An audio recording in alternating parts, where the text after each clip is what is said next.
Welcome to our executive interview series at the Elastic Public Sector Summit presented by FedScoop. I'm Wyatt Cash, and we're here with Bill Wright, Global Head of Government Affairs at Elastic. Bill, thanks so much for joining us. Thank you for having me. I'd like to start by asking, on February 26, NIST released the version 2.0 of the landmark cybersecurity framework aimed at helping all types of organizations reduce their cybersecurity risks. I'd like to know, how can government agencies best utilize this framework to improve their cybersecurity, and how can Surge AI and observability aid in implementation? Thank you. The real beauty of the cybersecurity framework is it's going to provide organizations with a very structured approach to bringing down their cybersecurity risk, but it's also flexible enough to apply to all types of organizations, from your small mom and pop convenience store all the way through to your multinational organizations, and of course all the way to federal agencies.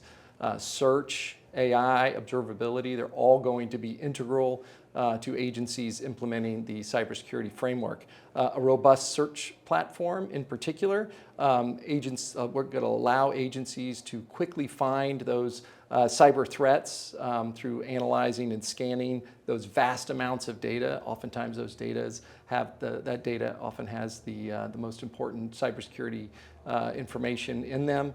By incorporating then artificial intelligence, agencies can automate the detection of cyber threats and streamline those responses, making the process then more efficient and reducing the time to mitigate those threats. And what this also does is really free up your top line cyber threat professionals so that they can focus on those high-end threats that organizations are facing. And last, observability tools can provide real-time monitoring of your network traffic, analysis of data across your disparate systems, helping agencies to then be proactive, able to get ahead of some of those disruptions and threats to try to get to them before they escalate.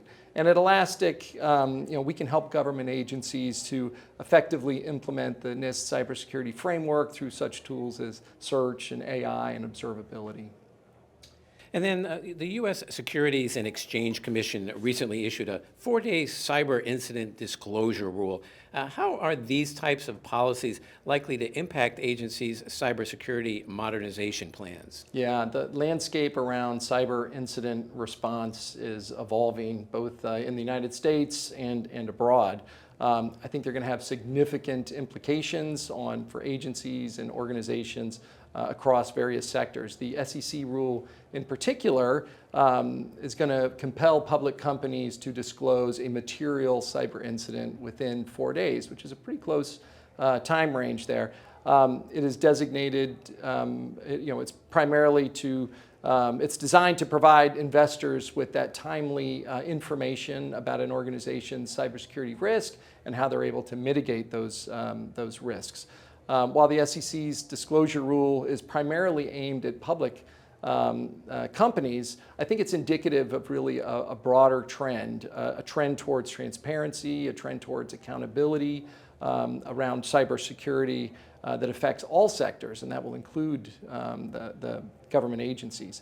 In addition, now with the interconnectedness that we have in our supply chains and reliance on third-party vendors, including smaller businesses, by the way, it really underscores the importance of a robust cybersecurity measures throughout the supply chain. So agencies will need to adapt their cybersecurity modernization plans and really try to prioritize faster incident detection and reporting, transparent communication, increased and more robust internal governance so that they comply with some of the requirements that the SEC and other incident response notification laws that are going to put out there. Well, Bill Wright, thank you so much for joining us here at the Elastic Public Sector Summit. Appreciate it. Thank you.